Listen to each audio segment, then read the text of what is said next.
Welcome to video 2 in the series on hip pain and the rowing machine. If you're getting some of that pinching in the front, check out video 1 on what might be happening on the rowing machine. And in this video, I'm going to talk about some things that you can do or pay attention to possibly help alleviate some of that discomfort. So when you're at the catch position, and if you're getting the pain here, when you come up, you're really scrunched up. We're at a lot of hip flexion, and we are basically bringing our hip in as close as we can. If I were lying down, me bringing my leg to my chest would be doing a similar thing. So we are basically creating that every time we're in the catch position.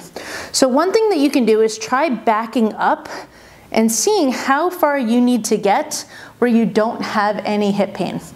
If you back up and you keep your hip hinge at the same spot and you find that the pain doesn't change regardless of where you go, then we need to go to option number 2. But if you're a person who this actually is okay and just changing the length of the quad is decreasing that discomfort for you, then once you get to wherever it is where you don't feel that pain, that's where I want you to stop. And someone made a great comment on my knee pain video about putting a piece of tape on the rowing machine. If you have your own rower, this is pretty simple, but if you are somebody who is going into the gym, you might not want to do that every time. But you can take like a piece of tape, put it on the rower, and have it be a feedback spot for you to stop when you're coming forward.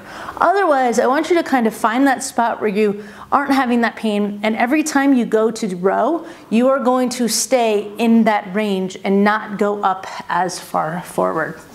Now, the second thing that you can do, like I mentioned, if that's not alleviating it, then actually being in this forward position might be part of it. So first, please pay attention to your butt position. If you are more on your sit bones and then you're trying to lean forward, you have made it more difficult for your hip and your core to come together. So you have actually made it more likely to be in that pinching position. So paying attention to your seat position can really help with that. And what you want to do is when you sit down, don't just come to the rowing machine and sit. What we want to do is sit, come to the back, and I have a whole video on this, but I'm going to go over this briefly.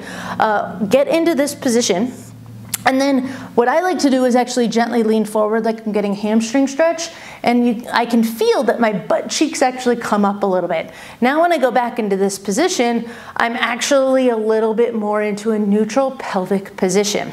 Some people like to take their hands and lift underneath and do that on the other side. I find that often over-rotates people the other way, but we basically want to find a neutral pelvic position where we're not super rotated under and we're not really far forward, which changes the position of our back a lot, but also changes our hip hinge ability and our hip compression ability. So paying attention to your butt position should be step 1 for all of this. Then paying attention to what's happening here, decreasing the range, and then if you're still getting it, from here, what I would recommend is actually not going as far forward. So maybe for you, instead of being at the 11 and 1 o'clock position, you're gonna be kind of here and then back off a little bit. So I want you to try not to be fully straight up neutral. If you can get a little bit into the forward position, that's ideal. But if you need to be a little bit more neutral because of your hip, and that allows you to get into more of a position like this, then go for it. That is a perfectly acceptable adaptation if your hip is causing some of that discomfort. Now, in video 1, I mentioned most of the issues actually come for the hip when we're in this compressed front position at the catch. Not a lot happens in this back position.